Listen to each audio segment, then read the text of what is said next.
Oscar Noe Medina Gonzalez, El Panu, El Lobo, high-ranking Chapitos Pizza Bartel member unalived in brazen attack in Mexico City. Not in Sinaloa, not in Culiacan, not in La Tuna, in Mexico City. El Panu was in Mexico City for family vacations, according to journalist Carlos Jimenez. Nowhere near the funk. No, nowhere. Nowhere near the drama. Middle of war. Vacaciones. Navidades. Chinese food and shit. What? No mommy's wait. In Mexico City. Just on vacation, living the life. But who do you think is at ground zero, guys? Huh? Who do you think is at ground zero, huh? All the paper plates, man. All right, the paper plates are at ground zero. Not the leadership. No. It's like a barbecue over there, boy. Just paper plates all over the place, man. Hit the like button if you have yet to do so. The night of this past Sunday, December 21st, 2025, rumors swirled about a high-profile unaliving taking place in Mexico City. This armed attack took place in Zona Rosa, or Pink Zone, in the borough of Cuauhtemoc in Mexico City. The Pink Zone is renowned for its vibrant nightclubs, chicas, champagne, all of that shit. Eating, drinking, walking, talking, snorting. That's what's going on over there, huh? The male subject who was attacked while eating in a restaurant alongside his family, tan de vacaciones, was named Oscar Ruiz, an alleged Mazatlan hotel business owner. Reports later changed to reveal that Oscar Ruiz was actually Oscar Noe Medina Gonzalez El Panu or El Lobo, for whom the Drug Enforcement Agency and the U.S. Department of the State offers a $4 million reward.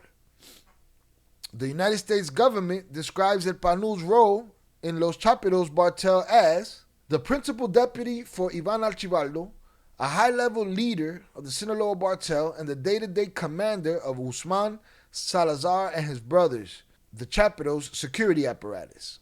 Medina Gonzalez oversees each of the Chapitos regional commanders who are responsible for security in their designated areas of Mexico, and the Chapitos hammermen, the sicarios, who are dispatched where needed to protect the Chapitos Fediwap trafficking operations. Unalive rival Bartel members demolish unsupportive businesses, capture contested territory, intimidate civilians, and attack law enforcement in furtherance of the Bartel's Fediwap trafficking business. Can't show you this was popping right here. Carlos Jimenez, or C4 Jimenez, journalist expert in Mexico City crimes, confirms the unaliving of El Panu, Los Chapitos high-ranking member. He's in Mexico City, huh? $4 million on his head and he's in Mexico City? Capital of Mexico? Huh? Right here you can see grainy, supposed visual of the hitman himself. They say on the way out, he wore no mask, wore no hat. On the way in, he did, supposedly. Mask and a hat on. Big-ass mask.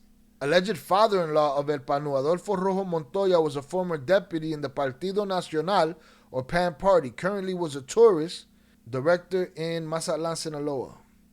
Lastly, Carlos Jimenez on his X account stated that the mother of El Panu is named Guadalupe Gonzalez, confirmed the unaliving of her son, named Oscar Noe Medina Gonzalez. Mrs. Guadalupe Gonzalez stated that she is a farmer from Durango, Zeta Tijuana. The man unalived in Mexico City, Zona Rosa, is believed to be El Panu, the head of security for the Chapitos. That shit, wow, he was out there with no worries. Evidently no worries, sitting in the Chinese spot, chilling. On the night of December 21st, 2025, a man was hammered and unalived inside the Luau restaurant located in the Juarez neighborhood of the Zona Rosa in Cuauhtemoc borough of Mexico City. The attack was a targeted unaliving perpetrated by at least one hitman. Authorities in Mexico City are investigating whether the victim was Oscar, or El Panu, an alleged high-ranking operative of the Chapitos faction of the Sinaloa Bartel, and targeted the U.S. government, which had offered a reward of up to $4 million. They didn't give a shit about looking and finding this dude. Where's your intelligence agencies at? If the motherfucker's in Mexico City chilling. According to initial reports from the Mexico City Secretariat of Citizen Security and the Mexico Attorney General's office, the attack occurred inside the Luau restaurant on Nizza Street, where a woman and 2 men were eating when an armed man entered and fired directly at one of them. The hammerman then fled on a motorcycle with an accomplice, and as of yet, no arrests have been made. I didn't see none of that. Motorcycles, accomplices, none of that shit. According to official reports, 1 man was unalived at the scene and another person was injured by hammer fire and taken to a hospital, while the woman accompanying them was unharmed. No bodyguards? No big melee? No big shootout? The head of security? Wasn't that Nini's job? You in the middle of a war. There's no, I get it. Oh, I miss my family. I want to see my family. You're in the middle of a war, papas. Go sit your ass down somewhere before you get your family smoked. Because whoever he was with at that table could have easily, if dude had a little less discretion, he could have laid everybody out. So what are we talking about here? No security, nothing, no pushback? Mexico City authorities reported that the SSC, Mexico City police personnel, cordoned off the area and notified the public prosecutor's office, which opened an investigation into intentional unaliving and injuries caused by firearms. They also ordered a review of C5, the control center surveillance footage, which, you know, these guys have access to that we know of already. Not in Mexico City probably, but if it happens in one spot, it can go from, you know, somewhere. It can happen from somewhere else. Surveillance footage from Nizza Street and surrounding areas to reconstruct the attacker's escape route. At the crime scene, forensic services collected 19 ballistic evidence items, including spent shell casings of a 9mm and 45 auto caliber, as well as a loaded magazine. That's sloppy. The victim's body had 28 injuries, 27 of which were hammer wounds to the face, head, chest, and extremities, as documented in the forensic reports. What was the last one? Cut himself on some glass or something? Thought he was just visiting. He was spotted a couple of months ago at some mall, once again chilling by himself in Mexico City. So what else does that tell you? Who's he supposed to be protecting? Who's he supposed to be protecting? That he's hanging out for Christmas. Initially, the unalived man's partner identified him as Oscar Ruiz Dominguez and stated that they had arrived in Mexico City on December 20th and were staying in a rented house in Nacalpan, state of Mexico. The woman identified as Maria Jose Rojo Zambra. Too many fucking syllables, man. Too much information and shit. Fucking 13 names and shit. But let's say, yeah, Mexico City. Yeah, no, he's been hanging out over there. Lo están velando. He's been hanging out over there. But guess what? He probably ain't the only one there, right? No? What if the other 2 are right there in Mexico City? Huh? What if they're in Washington, D.C.? She informed authorities that she had been in a relationship with the victim for 6 years, that she did not know his phone number because they only communicated through the Telegram app, and that he was allegedly involved in real estate transactions. Good point, Shai. Might not be the only ones. I mean, what? Is everybody just off on vacation doing their own thing? Unprotected? Business is not happening? Where's business happening? Is it happening just in these tunnels that Pierre was talking about? This guy's just hanging out with his chick that from Telegram app. DC could be. Remember the pic of Pablo Escobar in front of the White House? That's what I'm saying. If this guy's just hanging out, he's not at work, and he's supposed to be close to Ivan and Jesus Alfredo? Or is that not how this is supposed to be? And again, did he not inherit Nini's job? Wasn't that Nini's job? She didn't know no threats, no criminal record. I know nothing. We got here yesterday. Velez said he was seen there last month. This lady talking about we just got here yesterday. Although she stated that he was involved in agriculture activities in Durango and says she did not know what her son did for a living. So his mother attested and said he is a farmer like me, as far as I know. I mean, you didn't see the poster, lady? Ma'am, did you not see the poster? Did you not see the poster, man, of your son for $4 million? Millions! No? They didn't show you the poster? Damn. That close circle of IAG is collapsing. I've heard some things, man. On the internet. All on the internet. Están en las fiestas, bro. They're partying, dog. They're chilling. Other versions suggest that the deceased was a partner in the hotel chain in Mazatlan, which is part of the lines of investigation being reviewed by Mexico City authorities. Information incorporated by the media from U.S. federal documents indicates that El Panu was considered a high-ranking operator of the Chapitos. The profile release about Medina describes him as maintaining a low profile that allowed him to stay off the radar of rival organizations and Mexican and U.S. authorities, despite occupying a significant position within the criminal structure. Journalistic reports mention that El Panu allegedly assumed the head of security for the Chapitos after the unaliving of Humberto Figueroa Benitez. See, I even left Jorge out of that whole name because like it's too much syllables, man. You gotta Too much relax. information and shit. Alias La Peris, el 27. Okay, so he took over for La Peris, but okay, so did Peris take over for Nini? Because we know they turned on him, right? Didn't they say that you know he was an outcast from the Chapitos? 27, which placed him in a strategic position within the group's organizational chart.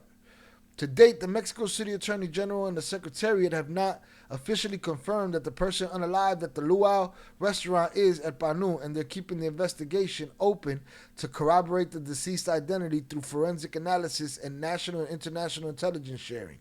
The agencies have indicated that the victim's possible connection to an international crime organization has heightened attention to the case because the unaliving occurred in a busy tourist and commercial area of the capital, raising concerns about the operation of criminal groups in Mexico. This is FBG Duck being unalived on the Gold Coast in Chicago.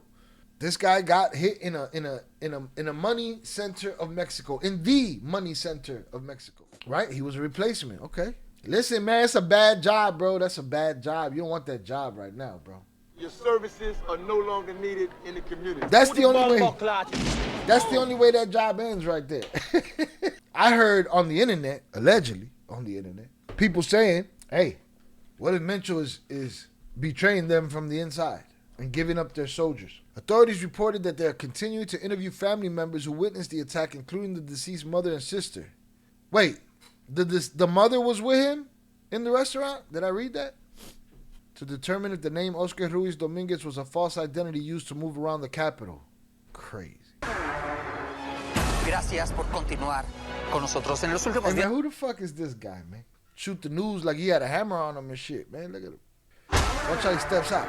Pa, pa, pa. Gracias por continuar con nosotros. En los últimos días le he platicado sobre el asesinato del Panu, jefe de seguridad de los Chapitos. Hoy le tengo más información sobre el crimen.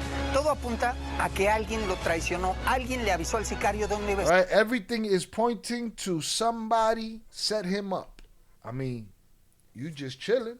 No security, no nothing. You the head of security? You ain't got no security? Oh, man. What we read in that report was there was a motorcycle and another person. I didn't see that. I seen the video. Time to analyze it, but I seen the video. I didn't see nobody else. But like he says, he was alone. Nobody took him there. Nobody accompanied him. Dude walked in. Dude walked out. There's $4 million on your head from the United States government. You're in the middle of a war because the head of the entire shebang got snatched by the opposition or by what was family. Meanwhile, you chilling in Mexico City, no problems in the world, and a dude walked in with less problems than you. He walked in there and he walked out. We about to see. I couldn't tell if he was part of a bartender or a reporter. Calm down, tough guy. This guy came out of there like he wanted to fucking fight. Boom, there he is. Now, is that him walking away or is that him coming in? He's walking around. He's on the phone. Right here, he walked out with his jacket on his arm on the phone. He acted alone, calmly, and with the support of somebody who betrayed El Panu. They just be saying whatever they want, boy. Allegedly. Bro, they don't realize that Juan Wick, just walked right past them. El sicario llegó directamente a matarlo y se fue caminando tranquilamente. Arrived, he walked away quietly. Sin llamar la atención. There he is on the phone with his jacket on. Nadie. Ponga atención. Las imágenes fueron captadas solo unos segundos después del crimen. Ahí va caminando el sicario. Se aprecia de frente. Con la mano derecha va sosteniendo su teléfono y se nota que va hablando con alguien. Este He's talking to somebody es on un the phone. comparativo del momento en el que comete el crimen. I guess he put on a mask and a hat when he did the crime, I don't know. Este es un comparativo del Right? Because this is somebody in the doorway that looks like they're wearing a hat and a mask. momento en el que comete el crimen y este ya en su fuga. Véalo entrando al restaurante Luau, donde estaba terminando de cenar Oscar Noé Medina González. Okay, this is supposedly. Here's my question. I got questions. I understand the surveillance. I understand the CCTV. I understand the shots of him in the restaurant from surveillance. But who the fuck is shooting this picture of supposedly El Panu? That don't look like a surveillance mounted camera. That looks like somebody hiding the fact that they're shooting the image of this guy, right? But really, that guy could have walked past anybody on the street, anybody in that restaurant. And if they're not in the rackets, they're not going to know who he is. So who's taking these pictures? Oh, this is from the mall? Okay, I'll take that. See, they misled me with that. That makes sense. That's an old picture. El tipo trae gorra y cubrebocas. Cuando ya va escapando no trae ni la gorra ni el cubrebocas. Véalo. Camina tranquilo. No. So he went in there with the hat and the face cover and came out with nothing. Head of security, bro. No pushback. They keep mentioning all kind of different people that were sitting at this table with them. People just make up what they want and run with it. Throw a punch of salt over your shoulder. He didn't run. He didn't rush. It didn't look like he had just fired 12 shots. After analyzing the images, discovered that the man returned along that median and crossed to the side of the 222 Reforma shopping center. We showed you these images. Ahí iba That's him. entrando. That's him walking in. So he didn't have nothing on when he walked in. If this is him in the corner, coming through the door into the restaurant, is there another section over here, or is it these people who got smoked? Le mostramos This is estas him. imágenes. Ahí iba entrando. Su actitud es la misma. No corre, no se apresura. Va tranquilo. Dentro de la plaza sube por las escaleras que llevan a un baño. Ahí va entre la gente.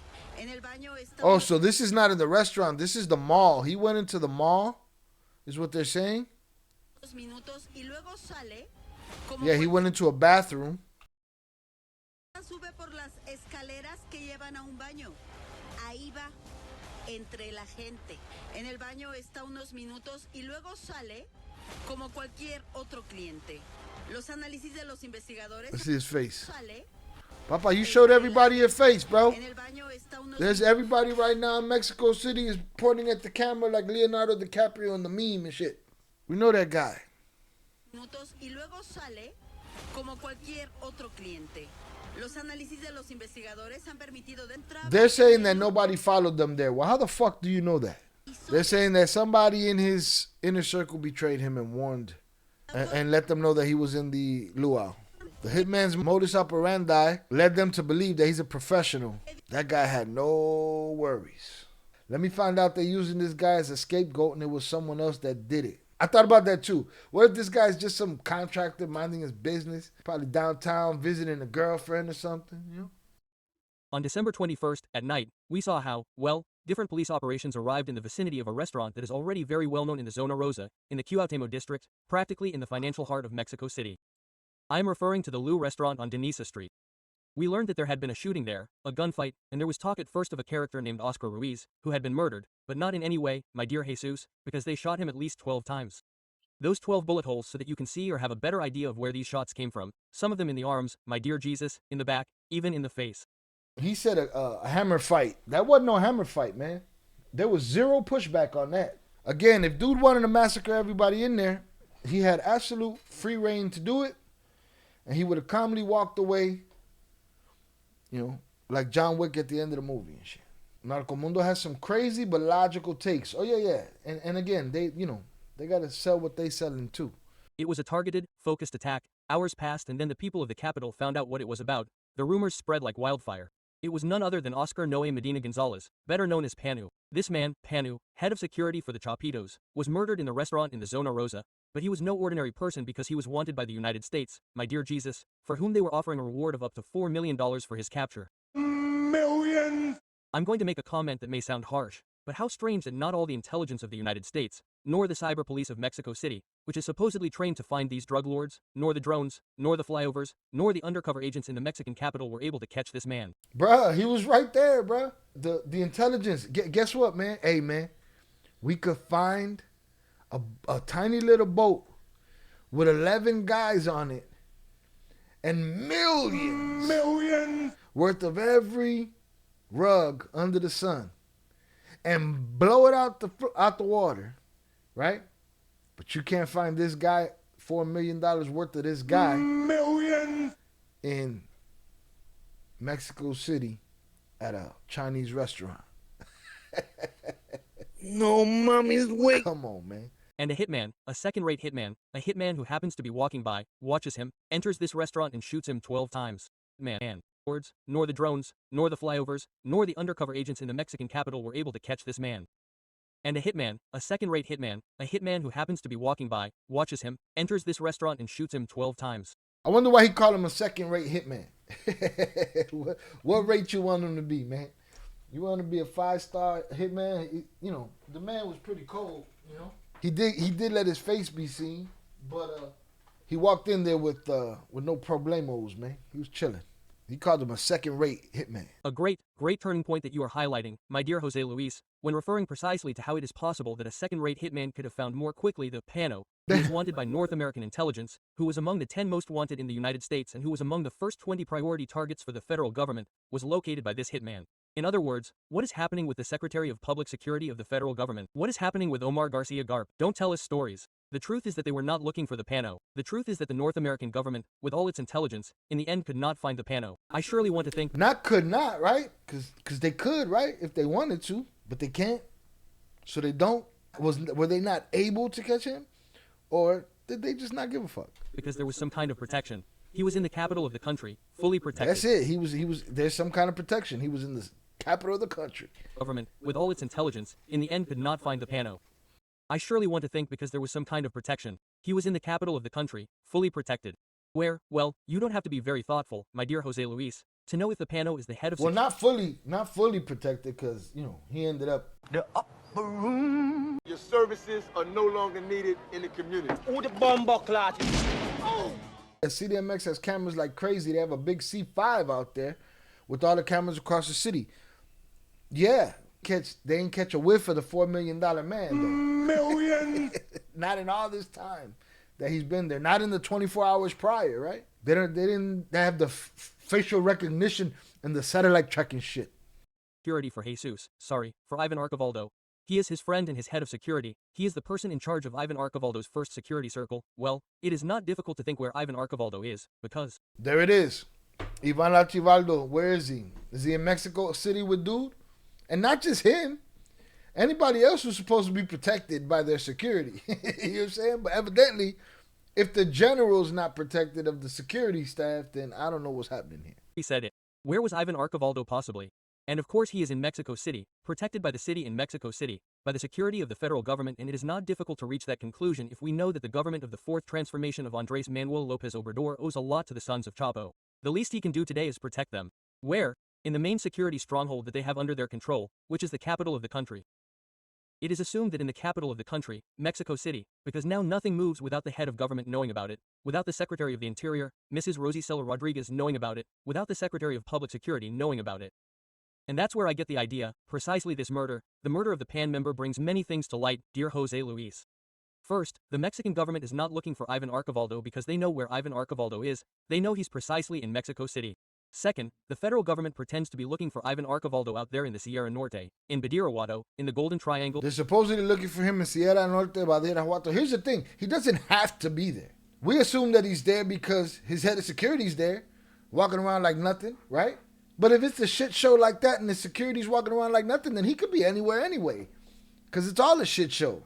And somebody is selling them out. Dude thought he was going for a quiet evening to eat some Chinese food, man. How could you even think that? Because I'm in the biggest city. And okay. Dude never looked lost in none of this video. At no point did dude look like he was worried about anything. Except for when he came out the bathroom looking like he wiped his face and shit. And I mean the importance of the fact that a second-rate hitman can precisely locate where the target is, and he's a hitman paid by the Malitos. So, the Melitos are the ones who are precisely in charge of eliminating this character, the famous Panu, who, it should be remembered, was a second-rate in Ivan Archivaldo's structure. Yes, it's true, he had a lot of trust from Ivan Acho, who entrusted him with certain financial matters and that escalated to the point of securing Ivan Archivaldo himself after Nini was murdered. You'll remember that episode better than anyone.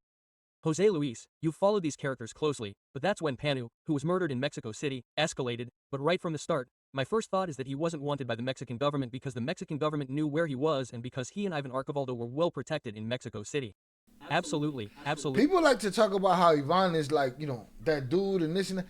And I get it, but you know who I don't see or hear a whiff of?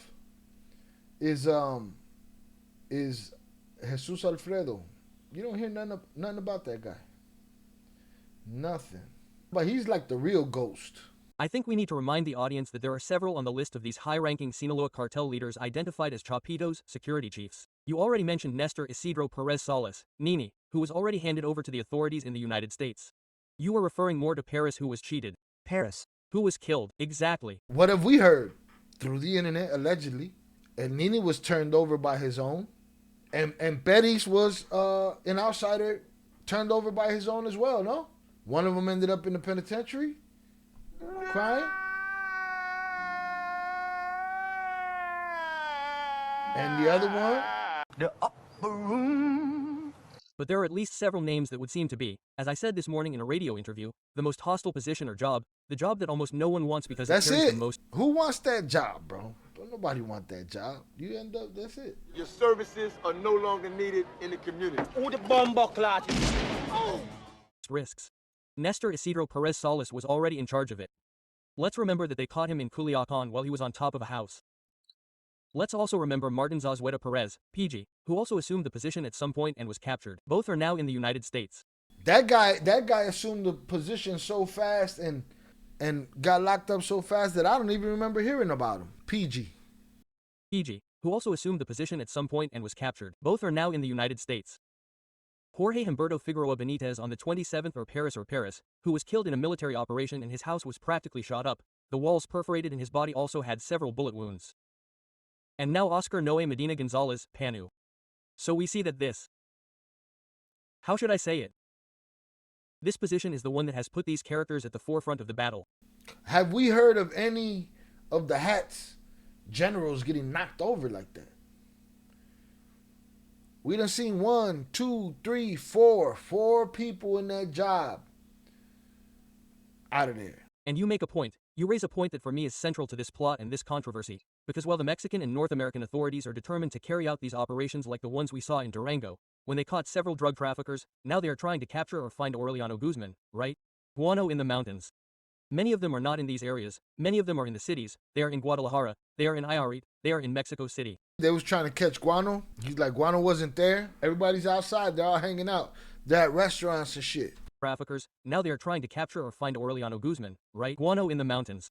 Many of them are not in these areas. Many of them are in the cities. They are in Guadalajara. They are in Nayarit. They are in Mexico City. And well, proof of this is what we saw a few years ago when this blow was dealt in Culiacan, called the Culiacanazo, when they captured Ovidio Guzman and besieged the city after they freed the mouse. The mouse takes cover, and we have said this here in the podcast, and it is also included in the research I did on the Chapitos in the book. Well, Mexico City becomes this alternate base for the clan because El Raton offers these heroin traffickers not only the opportunity to acquire and manufacture fentanyl to mix with their merchandise, they also obtain a base in Mexico City where they can create and somehow establish their centers of operations. Mexico City did not even become one of their favorite recreational spots. Let's remember that El Raton Ovidio, well, in the capital he went to the Grand Piano Lounge located in Arcos Bosques in Santa Fe, and to the Republica Bar in Presidente Mazurek in Polanco. So, I think it is not at all coincidental that the capos themselves have established points in Mexico City as their entertainment areas and their strategic zone.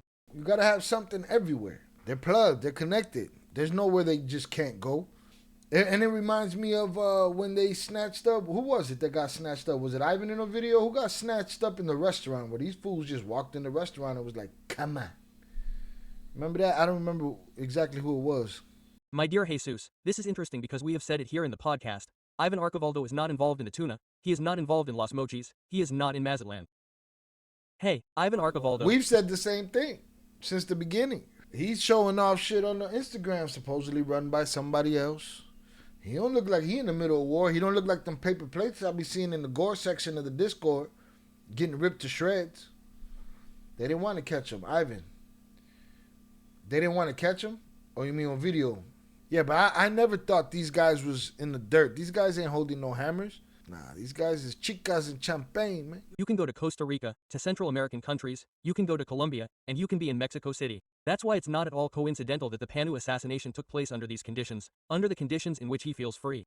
In Mexico City, he walked around without bodyguards, and they were also certain that in the capital, well, there are endless cameras, there are a lot of police officers, and they felt or still feel free to move around because there is, evidently, a protection system in the all that C5 that you talking about, that cameras and all that shit, they weren't worried about that.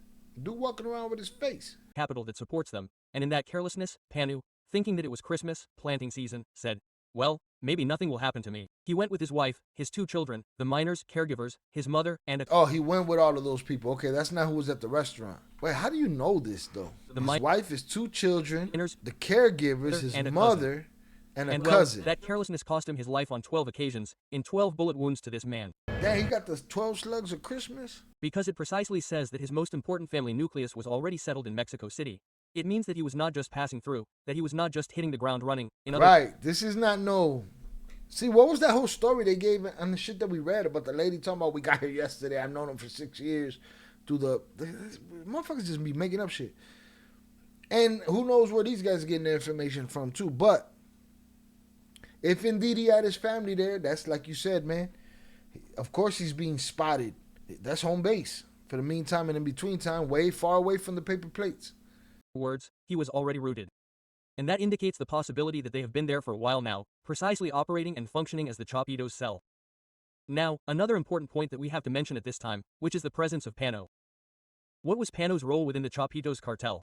We have already reached the point that he was Ivan Archivaldo's head of security, who was previously in charge of the finances, but we must also remember something important about Panu. Panu, this Mr. Medina Gonzalez, was one of the main operators in the production of fentanyl. Let's remember that from the beginning, when the Chapitos started, because they are the ones who practically introduced the production of fentanyl in the country, when the first laboratories were there, they ended up having many. The Secretariat of the National Intelligence Center estimates that there could have been between 120 and 190, fentanyl production laboratories. The person in charge of those laboratories was precisely Panu.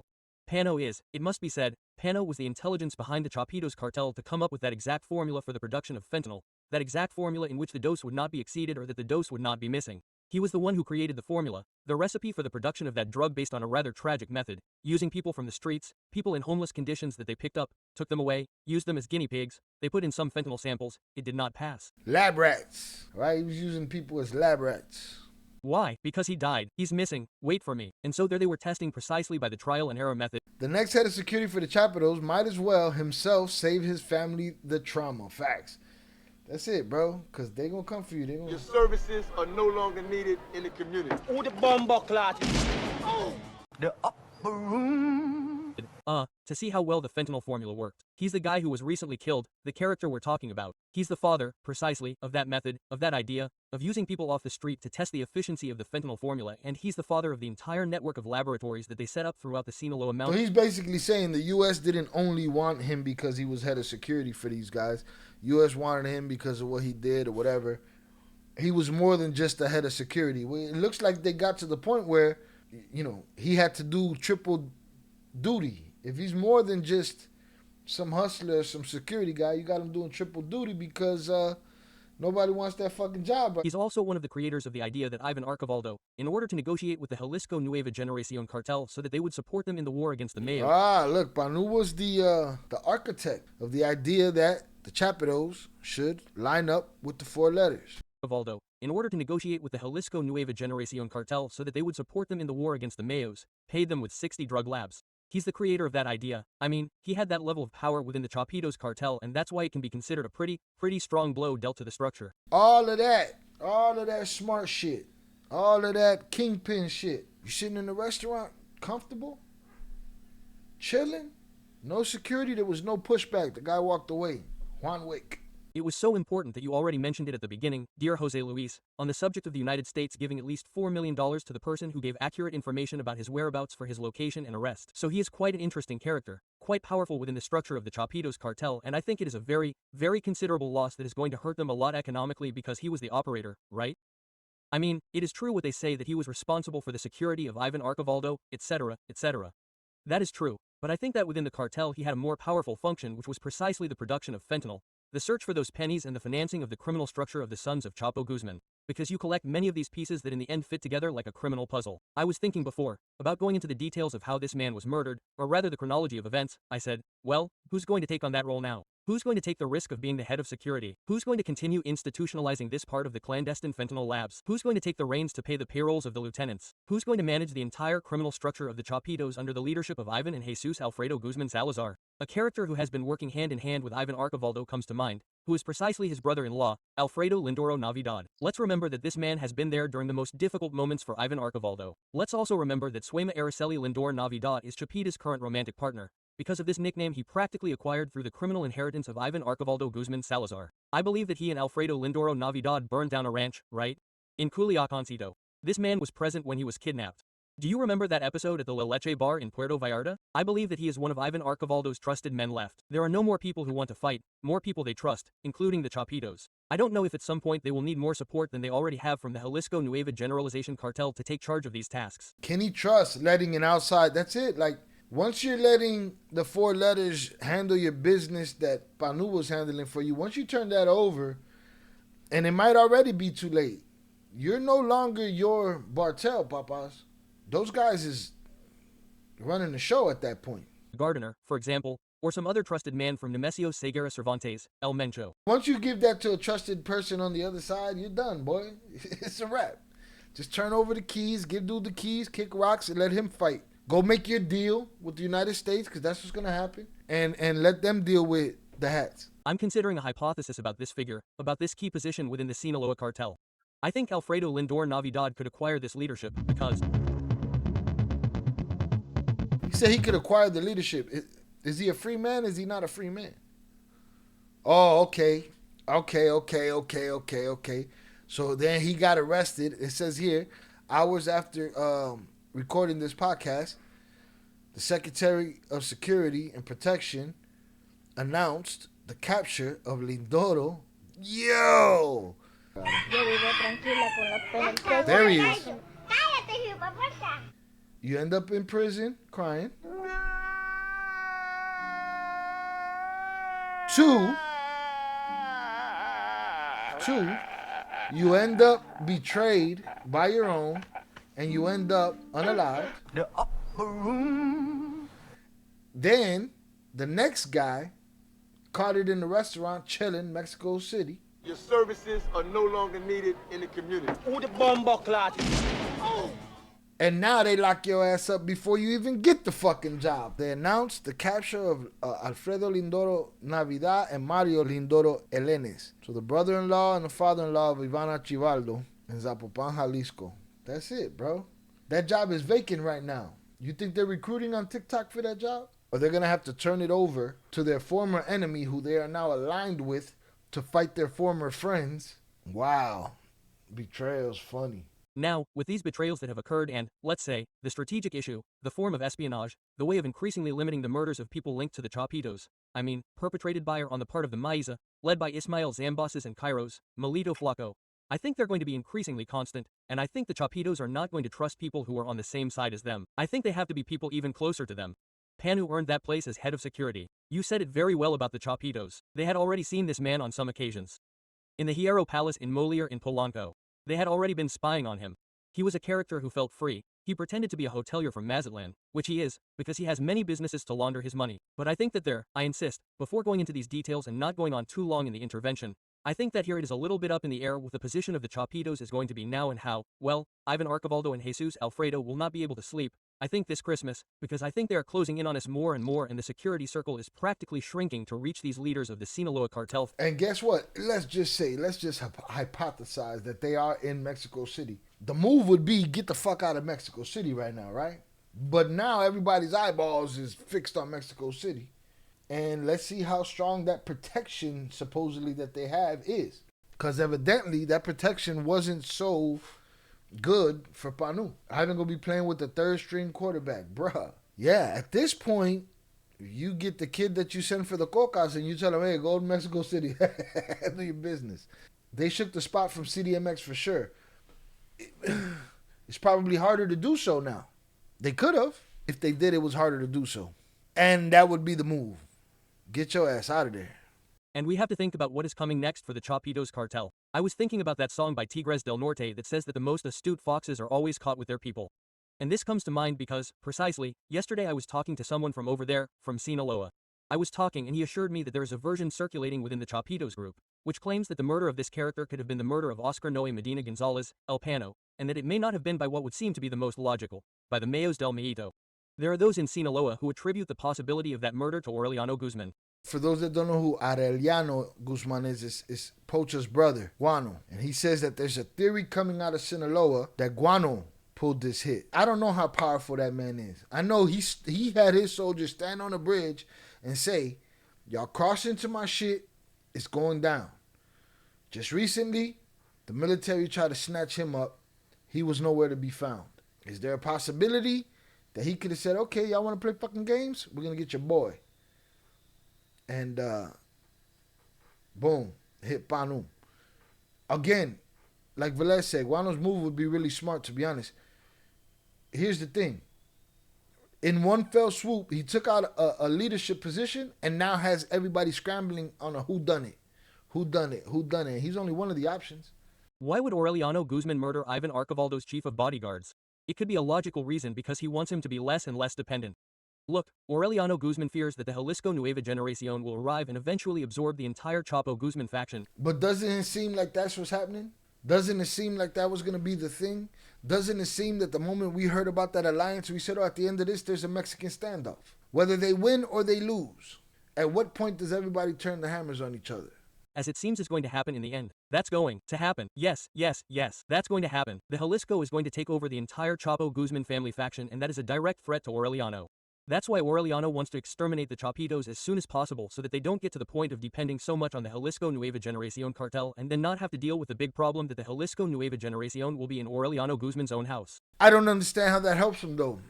Well, I guess because if the Chapitos get stronger and with the help of they could get him out of there, but he could get the Chapitos out of there, it doesn't mean the CJ&J is going anywhere. CJ&G is going anywhere, even if he get the Chapitos out of there. That's why there's a version, I'm telling you, and someone told me from inside yesterday, from over there, from inside Sinaloa, who told me, this version could be possible, that Aureliano is the one who could have murdered El Pano in order to limit the movement of the Chapitos and that they end up surrendering before the time comes to ask for more help from the Jalisco Nueva Generacion, because you're going to put the Jalisco Nueva Generacion in Sinaloa and you'll never, ever take them out of that place again. And that's precisely what Aureliano Guzman fears. That's why there's talk in Sinaloa that part of this murder could have been orchestrated by Aureliano Guzman himself. Look, I'm not ruling out any possibility now because, look, we were and are right now in a very tense situation regarding the civil war that is taking place in Sinaloa, which began on September 9, 2024, 1 year, 3 months, and 13 days of internal war within the Sinaloa cartel, and nothing is happening. I mean, nothing is happening regarding governance. In other words, the governor of the state of Sinaloa himself, Rubian Rochamoya, is still there in a strange way. Let's put it that way, although we all know why he remains in power.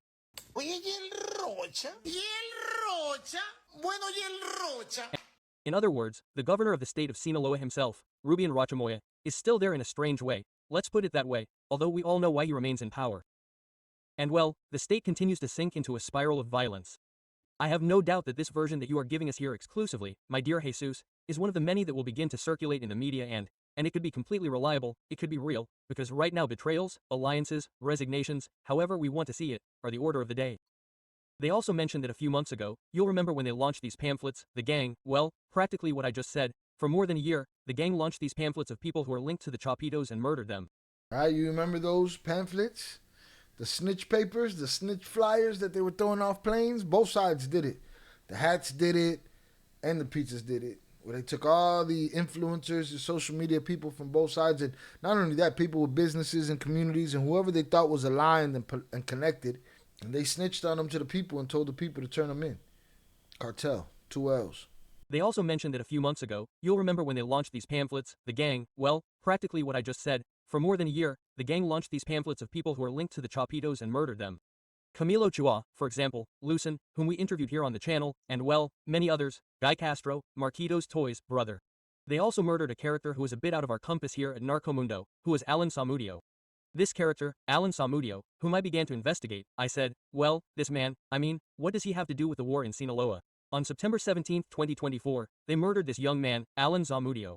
His body was dumped under the bypass bridge on this highway they call La Costerita in front of this All Torres del Sur subdivision in Culiacan. This man Samudio was a singer. He made his YouTube debut in 2023 with the song Nada Más y Nada Menos Masacre en el Limoncito with the group Los Sombreros. Yes, no.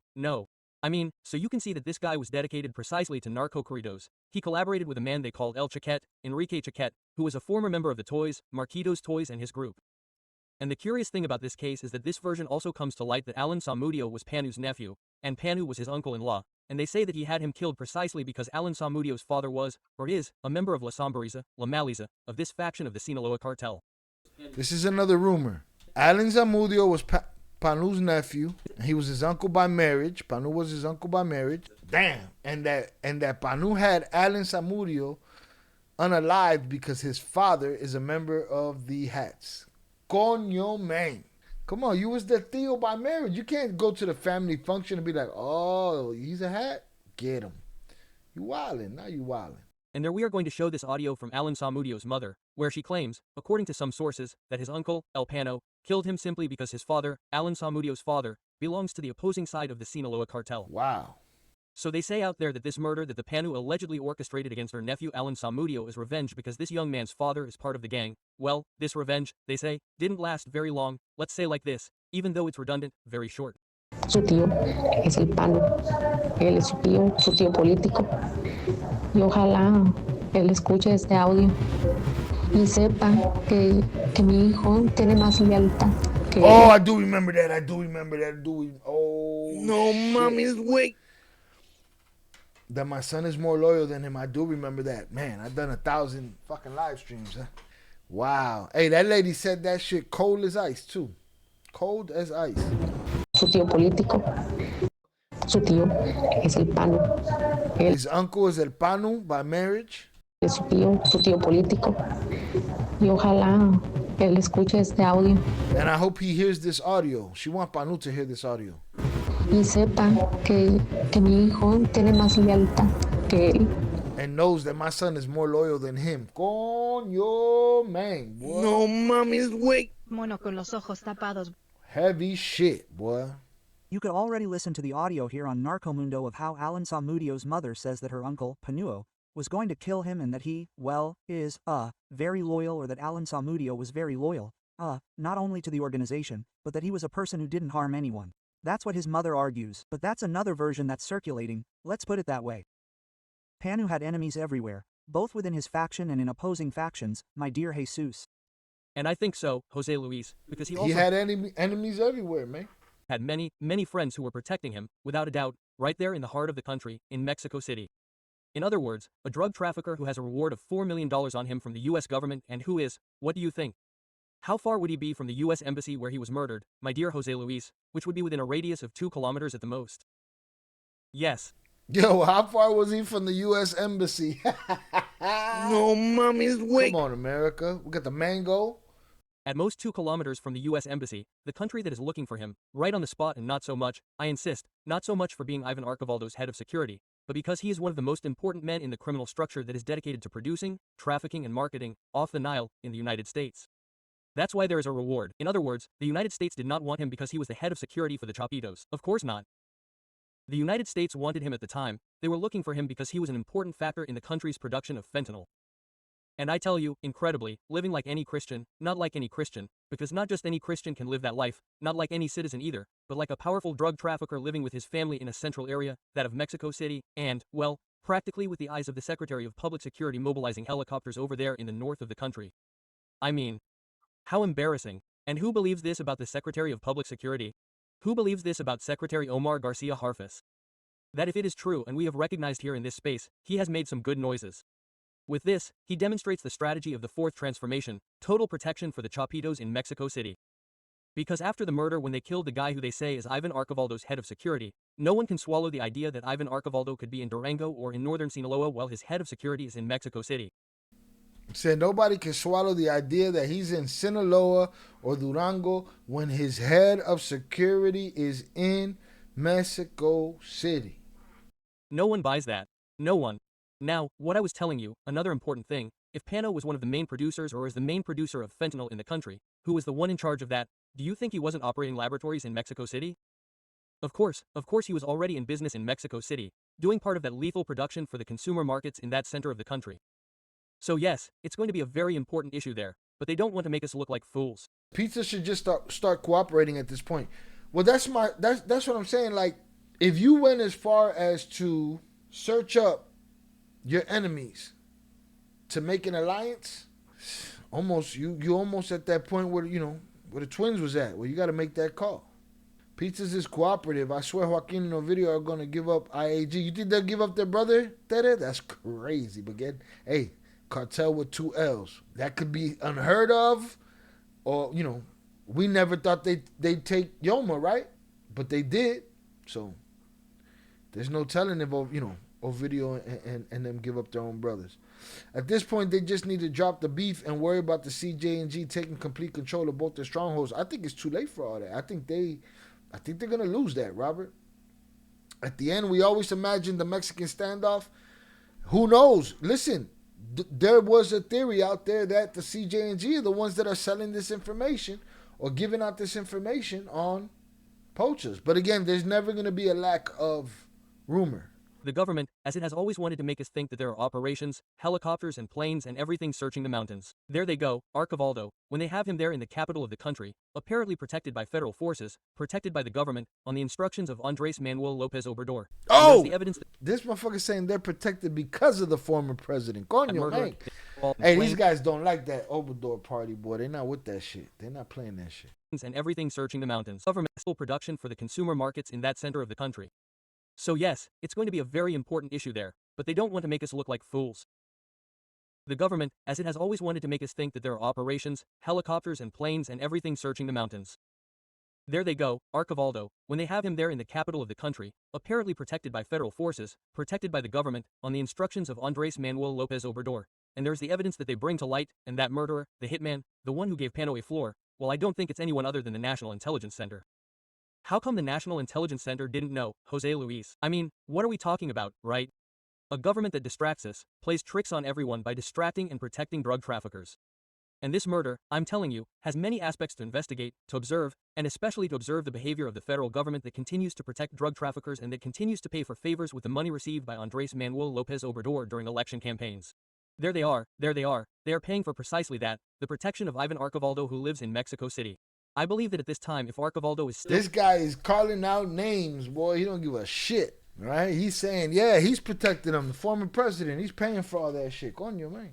In Mexico City, it is because he is absolutely certain that nothing will happen to him. But if not, he should be flying to another part of the national territory. Don't doubt it, don't doubt it. And just now you mentioned the distance between the American embassy and this place known as Luau, the restaurant. Well, the embassy used to be, you know it, almost on the corner of the Angel of Independence on Paseo de la Reforma. They recently moved it to Polanco. No, I didn't remember. I mean, it's 5 or 6 kilometers away. Even so, it's very short, but that's not the important thing. What's important is that it's 350 meters, a 5-minute walk from the Secretariat of Public Security and Citizen Protection of Mexico City. Tell me, I mean, if I confused this man last time, do you remember Pablo Vasquez, who I said was Pablo Gomez, right? If Pablo Vasquez didn't know that this man was there, with all the security and the Secretariat of Public Security and Citizen Protection of Mexico City being also the headquarters of the Cyber Police of Mexico City. But it is as ridiculous as Escobar standing in front of the White House. Miss me with your facial recognition. I know they didn't have it then, but I'm saying right now. Miss me with the bullshit. If Panu's walking around as freely as the hitman that ended him is walking around, come on, man. Doesn't even matter.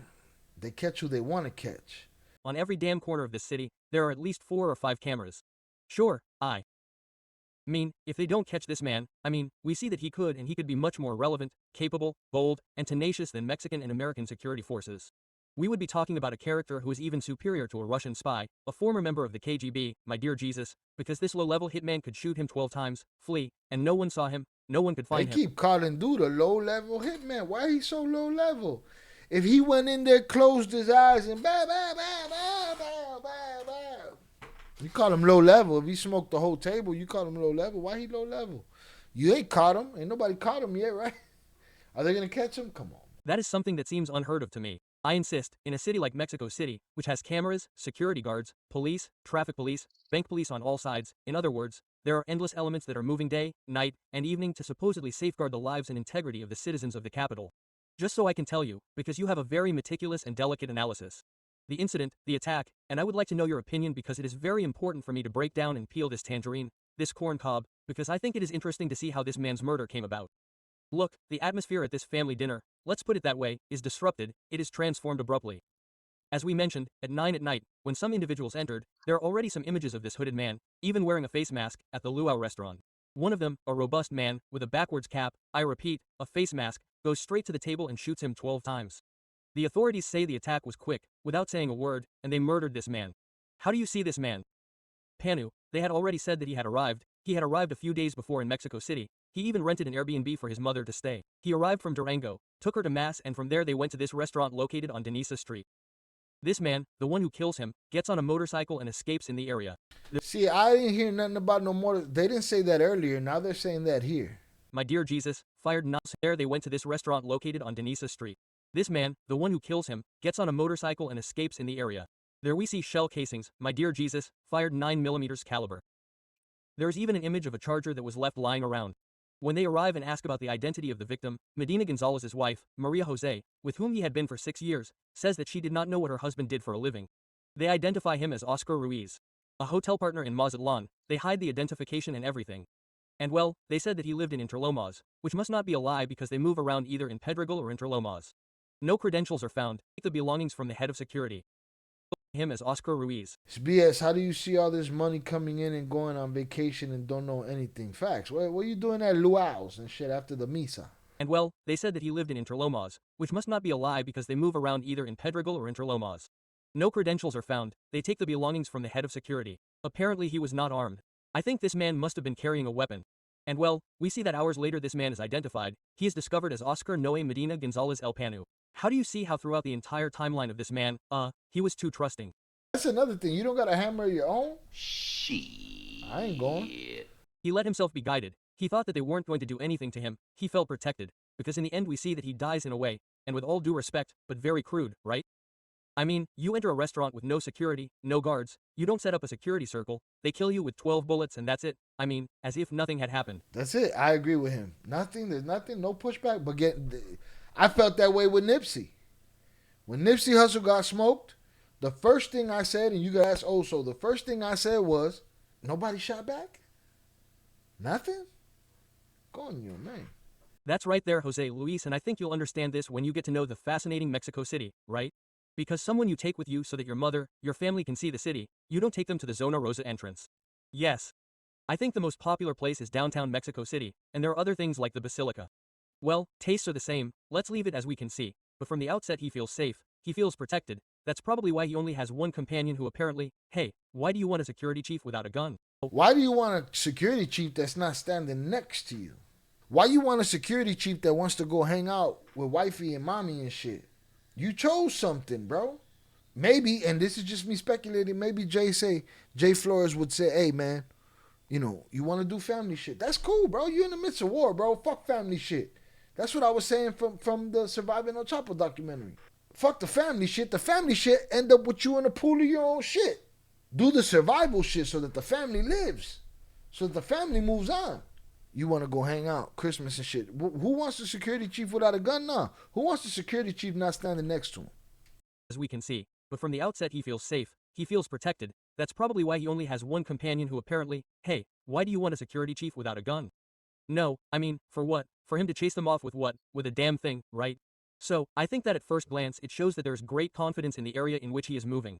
You said the Ministry of Public Security. There are also offices of the Ministry of the Interior around there. I mean, he feels complete confidence because he is right in the heart of Mexico City. I think, the most touristic area, and I think that gives him peace of mind that there's no risk. I'm sure he has at least one more guy to alternate. One more guy to put in that position. Not aside from the guy that got locked up before he even got the position, Velez. One more guy, who's that guy? And is that guy sweating balls right now? Because he's going to a job that ends up fucked Your up. services are no longer needed in the community. Who the bomb clot? Shout out Velez, where they felt really comfortable and protected by the gov. That's what he's getting at. Agreed. Of course it's incredible. It's impossible that if he had a security guard with him and he didn't bring a weapon, well, that's why he obviously hid it, right? Sure, at the moment he was identified, but when he felt protected. I mean, he felt so protected and so safe, right?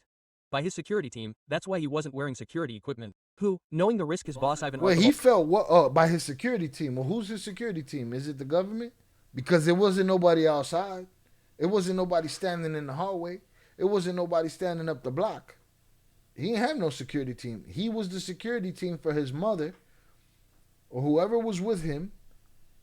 He was the security for them, and he failed miserably. Because all that man had to do was turn his weapon on them. Bow, they're done. Dude didn't do that. That's why I don't think he's second rate. You know, he put 12 in the dude that he came to get. He didn't just walk in there eyes closed spraying that shit. Too comfortable with a price on his head. Chilling. Nah, man. When it's wartime, it's wartime. Caught him with his pants down. That's it. Who pulls their pants down in the midst of a war? Although is running, wouldn't know that he's also at risk and not take a first circle of security with him? 5 or 6 people at most, unarmed, so what was the problem with taking another 6? So he felt extremely protected. They were selling him protection. They probably gave him security, the certainty of security from... The certainty of security, guess what? They were wrong. They were wrong.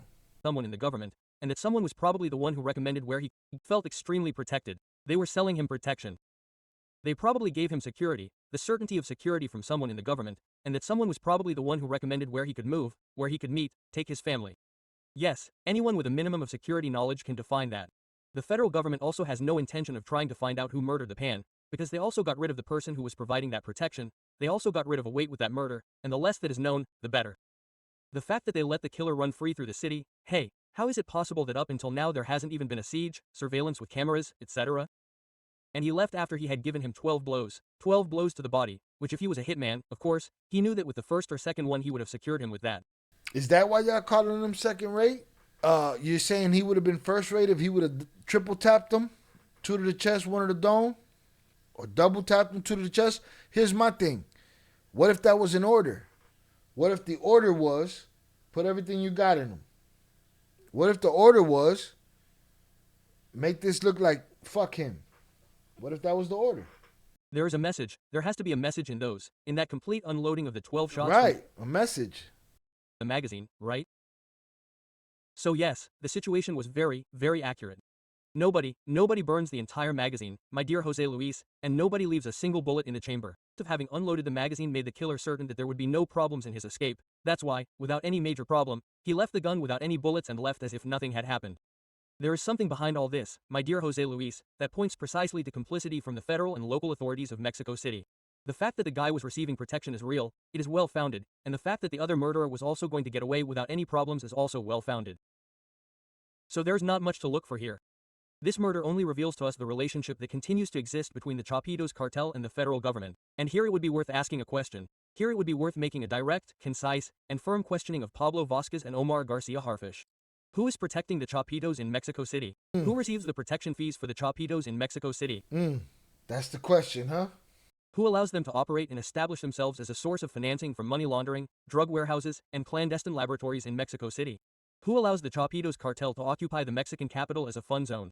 Who allows the Chapitos to hang out in... Who allows the Chapitos to run up into the capital city and use it as a playground? Coño, man.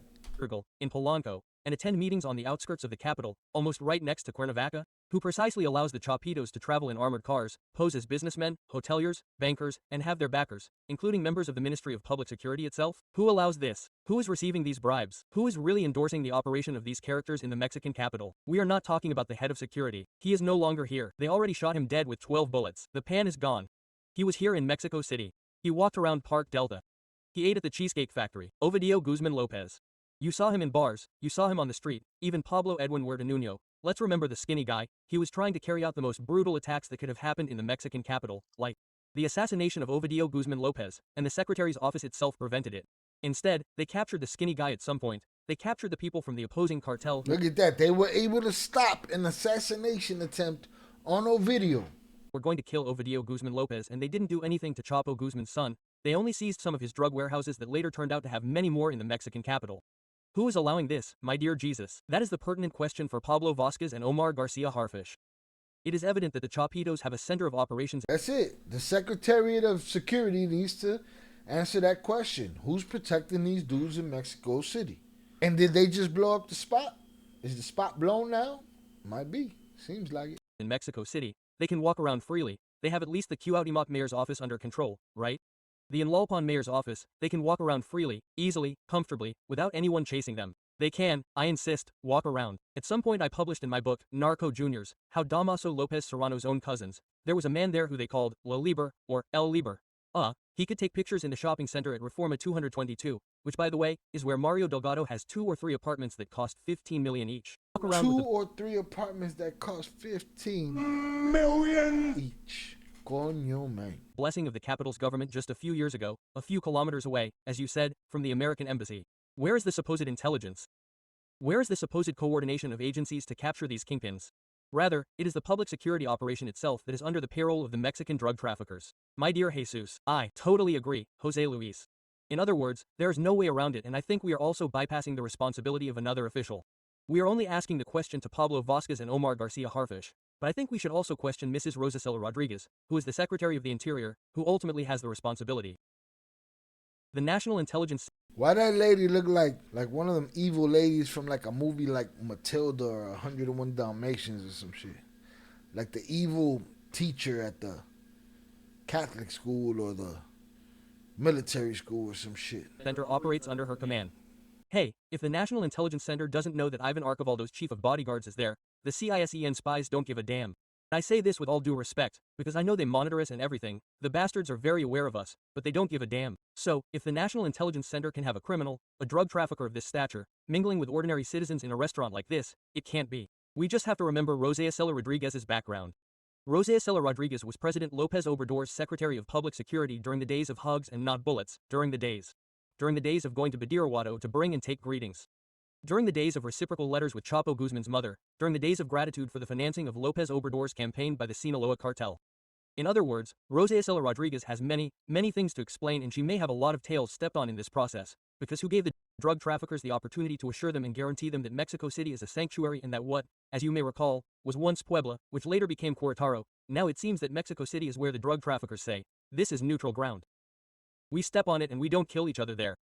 Which was what happened at some point with Puebla, with Querétaro, and now in Mexico City, precisely as a result of the pact and negotiation between the cartels and the federal authorities. Right, that was probably a no-hit zone. Well, guess what? That zone, Zona Roja, that got hit. They hit a big fish in that motherfucker.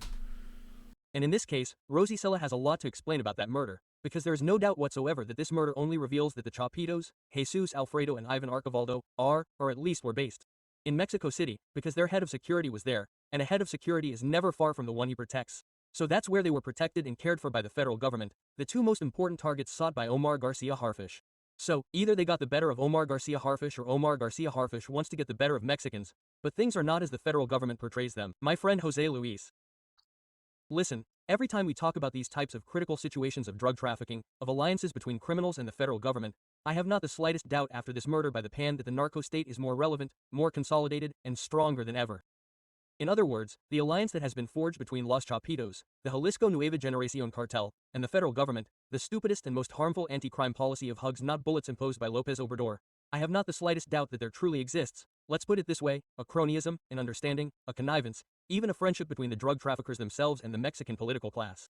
Even a friendship between the narcos themselves and the Mexican political class. Perhaps I'm going to say something absurd, but in a moment this absurdity may become a reality. But I have no doubt that Ivan Archivaldo and Jesus Alfredo attend these banquets, these parties with the Mexican political class, and that we are like idiots paying a bill with a supposed war against drug trafficking, right? Oh, shit. Yeah. These guys say what they want to say. They don't not say what they want to say. They say it. He just said, we're the idiots paying the bill. The bill for the war on drugs. While these dudes are partying with these dudes, we're paying the bill too.